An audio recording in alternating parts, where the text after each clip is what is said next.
9 फरवरी 2025 को मणिपुर के मुख्यमंत्री एन वीरेंद्र सिंह ने इस्तीफा दे दिया था।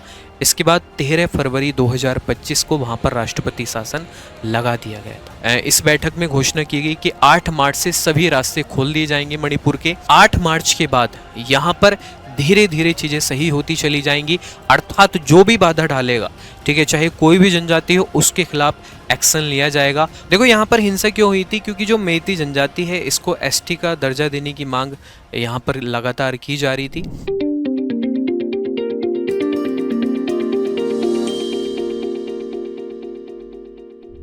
आरजी ज्ञान सबसे सटीक।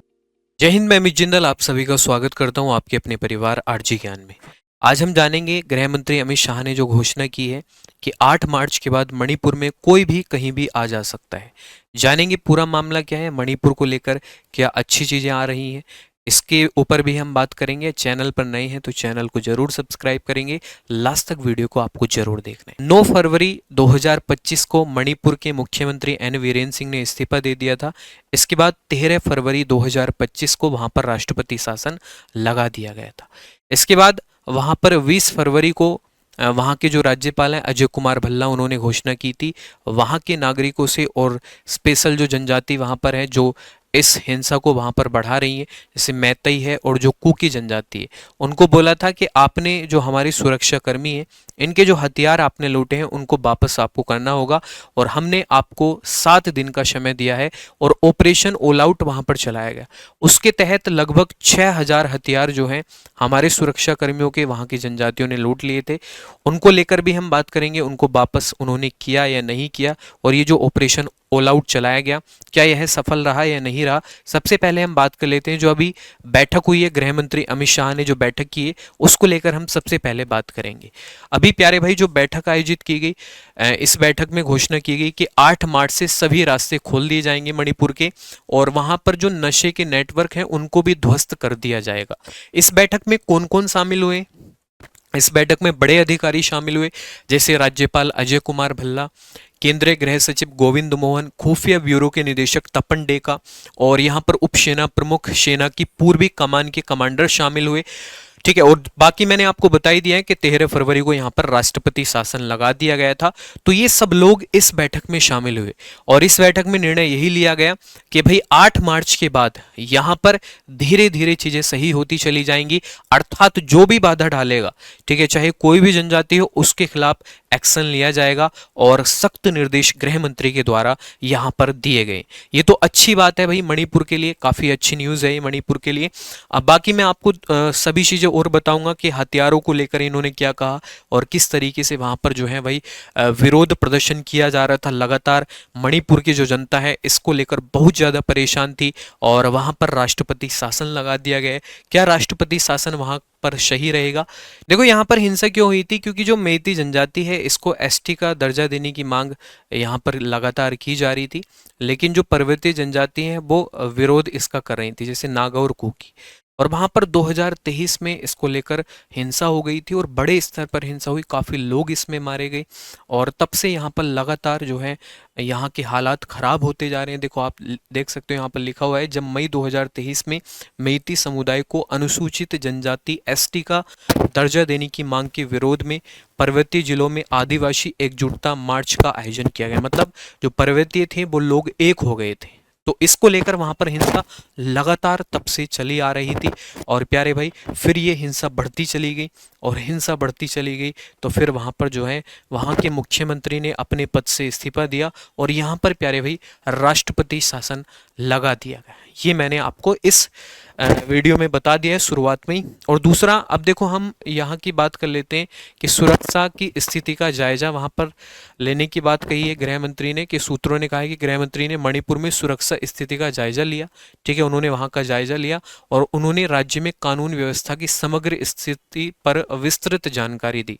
शाह के निर्देश दिया कि मणिपुर की अंतर्राष्ट्रीय सीमा निर्धारित प्रवेश बिंदुओं को दोनों ओर से बाड़ लगाई जाए और प्यारे भाई काम जल्द से जल्द पूरा किया जाए। उन्होंने कहा कि जो मणिपुर की सीमा को भी कंट्रोल किया जाए, क्योंकि मणिपुर की सीमा म्यांमार से लगती है, म्यांमार से लगती है तो यहाँ पर ड्रग्स का काफ़ी व्यापार चलता है, बहुत बड़े स्तर पर ड्रग्स का व्यापार चलता है और उस व्यापार के जरिए यहाँ के लोग वेपन खरीद पाते हैं, यहाँ के लोग हथियार खरीद पाते हैं, इसलिए उनके पास वहाँ से पैसा आता रहता है।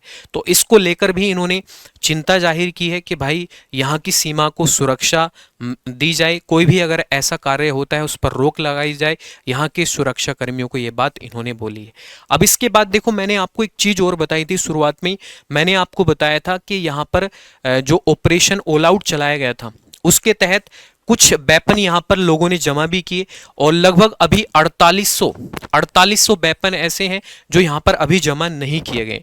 अब उनको मैंने आपको बताया था कि 20 फरवरी को यहाँ के राज्यपाल ने घोषणा की थी कि 7 दिन के अंदर ये वेपन जमा कर दिए जाए वरना आपके ऊपर बड़ी कार्रवाई होगी। और वहां के लोग डर भी गए थे और वेपन जमा उन्होंने कर भी दिए थे, जो सेना से उन्होंने वेपन छीने थे। अब इसको बढ़ा दिया गया, अब इसको प्यारे भाई 1 मार्च से इसको बढ़ा दिया गया था, 1 मार्च से लगभग इसको जो है बढ़ा दिया गया, 7 मार्च तक इन्होंने कर दिया कि भाई 7 मार्च तक ये वेपन जमा हो जाने चाहिए, 7-8 मार्च तक ये वेपन जमा हो जाने चाहिए। अब इनको लेकर वहां के लोग घबरा गए थे कि भाई सरकार बड़ा एक्शन लेने वाली है अब, और वहां पर कुछ लोगों ने वेपन जमा भी किए। मैं आपको देखो फोटो दिखा देता हूं, हथियार उन्होंने वापस भी करे हैं, ठीक है, देखो इस तरीके से उन्होंने हथियार वापस करे। और यहां तक कि मैं आपको दिखाता हूं, गाड़ी में भर भर के हथियार लेके आ रहे हैं ये लोग, गाड़ी में भर भर के हथियार लेके आ रहे हैं जमा करने के लिए, जो इन्होंने वहां के सुरक्षा कर्मियों से छीने थे। भाई देख रहे हो आप किस तरीके से इन्होंने गाड़ी में हथियार भर के, हमारे यहाँ पर ऐसे चारा भरा जाता है और इनके यहाँ पर हथियार भर के वापस जमा करा रहे हैं। और भी मैं आपको फोटो दिखा देता हूं, देखो ये इतने हथियार इन्होंने जमा करा दिए हैं, 6000 में से काफ़ी हथियार जमा कर दिए। देखो आप देख सकते हो, लगातार फोटो आपके सामने मैं दिखा रहा हूं। तो प्यारे भाई इस तरीके से सेना के जो जूते हैं, सेना के जो कैप हैं, ये सब चीज़ें इन्होंने जमा करा दी है, सेना के हथियार इन्होंने जमा कराने की यहाँ पर बात कही है। और प्यारे भाई ये वीडियो तो खैर काफ़ी अच्छा है, ठीक है, आप सबके लिए, क्योंकि काफ़ी अच्छी न्यूज़ है मणिपुर को लेकर, क्योंकि हथियार अगर जमा हो रहे हैं तो कहीं ना कहीं डर का माहौल है, और डर का माहौल है तो भाई वहाँ पर चीज़ें, हम चाहते हैं कि सभी चीज़ें अच्छी हो जाएं मणिपुर में, हम यही कामना करते हैं भगवान से, ठीक है, क्योंकि वहाँ पर भाई हिंसा हो रही है। मणिपुर भी अपना ही देश का राज्य है, तो अपने ही देश में अगर ऐसी चीज़ें होती हैं तो भाई बहुत गलत चीज़ें हो जाती हैं फिर, ठीक है। अब देखो मैं आपको और भी कुछ चीज़ें बता देता हूँ प्यारे भाई। यहाँ पर मणिपुर को लेकर शाह ने और क्या बोला है, मणिपुर को लेकर शाह ने बोला है कि गृह मंत्री अमित शाह ने बैठक के दौरान जोर देकर ये बोला कि मणिपुर में जितने भी रास्ते हैं सभी को जनता के लिए पूरी तरह से मुक्त कर दिए जाने चाहिए। अब होता क्या है मणिपुर में प्यारे भाई, जैसे जो कुकी के क्षेत्र में आते हैं और जो मैतई के क्षेत्र में आते हैं, वहां पर इन्होंने अपने अपने रास्ते बना लिए, अपने अपने जोन में उसको डिवाइड कर लिया है, और वहां पर ये लोगों को रोकते हैं, आगे जाने ही नहीं देते।